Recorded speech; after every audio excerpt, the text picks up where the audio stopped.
Good day everyone, a very warm welcome to you. My name is Nick, on the Commodore 64. I'm looking at a classic called Pac-Man, published by Atarisoft in 1983, based of course on the arcade cabinet from NAMCO in 1980, and this was the official conversion. Now, it's my duty to review Pac-Man on every system that we cover. We've recently reviewed Mus Pac-Man, which is very, very difficult. It's come out the same year, I believe, so we'll see how Pac-Man goes. Not expert gameplay, dodgy gameplay, nincompoop chat, but I know how this works, so we might have a chance here.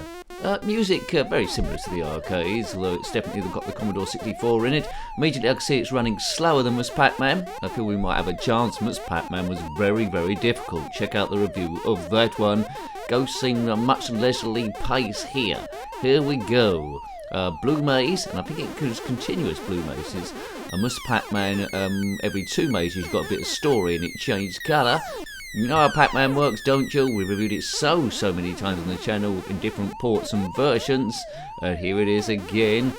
It's quite nice, actually. I don't know how many Pac-Man games we reviewed. Probably hundreds. We reviewed quite a lot of stuff.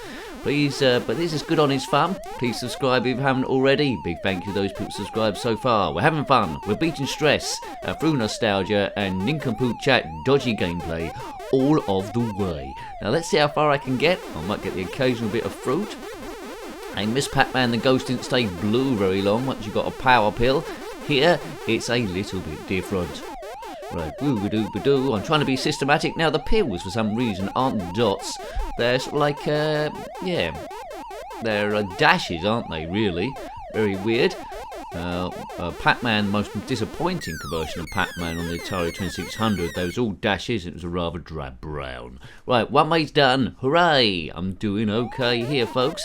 If you had this game back in the day, then let me know. I played the ZX Spectrum version. Now I played the Mega Drive version. We played lots of versions. Right, Biff. I did used to like the Pac-Man stickers back in the day as well. I was obsessed with those. Buying them as you went home from school. Either football stickers or Pac-Mans, and funny enough, I preferred the Pac-Man ones. I was into my gaming, owned a ZX Spectrum back in the day. Most of my friends owned Spectrums. I didn't have a friend that owned a Commodore 64 though, so it is good catching up with these games nowadays.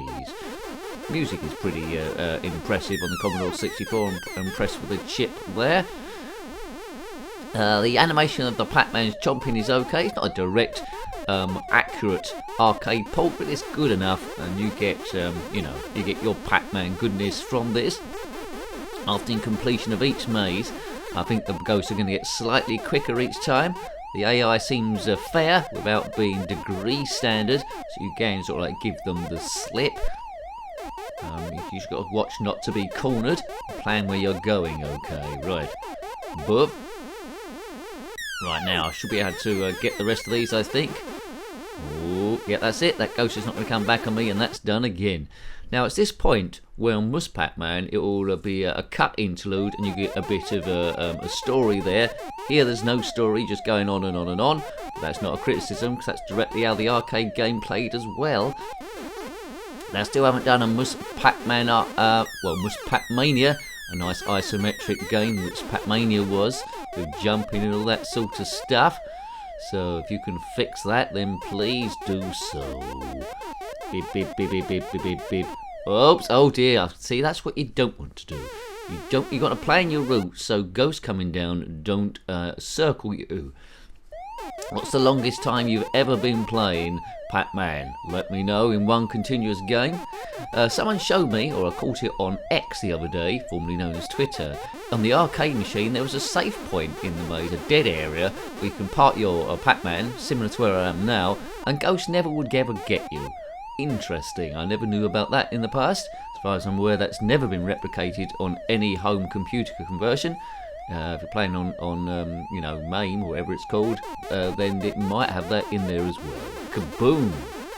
I'm enjoying this, but just from a retro point of view. There's lots of different versions of Pac-Man and variants that you can get your teeth into nowadays. Haunted Hedges is one back in the day. My favourite one, the Atari 2600, it was skinned in like aliens. We use a colonial marine being chased by aliens in the actual maze. You collect a gun, I think that's the power up there. Or you had a flamethrower as well. That was pretty good. I like stuff that's reskinned. I think Berserk on the Atari 2600 as well, as rescreened as Doctor Who and the Daleks by someone. Excellent stuff. I do like that. Pac-Man, what's not to like? Now, I don't know how many people will be watching this video, because I'd imagine if you type in Pac-Man into a search engine, a lot of stuff's going to come up, and I'll be very surprised if I'm up the top. So just members of the video, members of the channel and subscribers to the channel will catch this. Or if you might have caught it, 'cause I put links up on the X as well, on Facebook and the Blue Sky accounts, so you might have caught it on there. If you're liking your Commodore 64 stuff, please consider subscribing. And if you want to see more videos there, click the bell notification once you have subscribed. But there are others already done. Warpgate Power.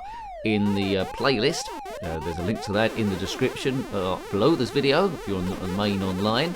And if you click my username, if you're online again, I'm not sure you can do it on a phone or tablet, but yeah, if you click on my username, it takes the channel page, click on the playlist tab. And yeah, on Twitter we're Jenkins7Nick, Blue Sky it's just Njenkin. I think it's just, I think you might be Nicky Jenkin on Facebook, but there's links there on the home page. Pac-Man, here he goes. He's got an obesity problem. No, normally in the real world he'd get an obesity problem and get stuck in the maze bits. I think I've said it before, I'm not sure if it exists or not. Imagine if there was 4 players all connected up and they controlled the ghosts, and it was up to them to try and get Pac-Man, who's controlled by the computer. Now that would be interesting, wouldn't it? I mean, you'd need lots of people with you. So it'd be the ghost versus Pac-Man. Get their own back. Oh dear, I've got hit by the ghost again. I don't know how much Pac-Man has made over the years for NAMCO, but you know, as much as Star Wars, what do you think? What's made the most money, Star Wars or Pac-Man and most Pac-Man together and all the different versions and games and merchandise? Probably Star Wars, to be fair. Don't know how much Star Wars is worth now. George Lucas sold it for $4 billion to Disney.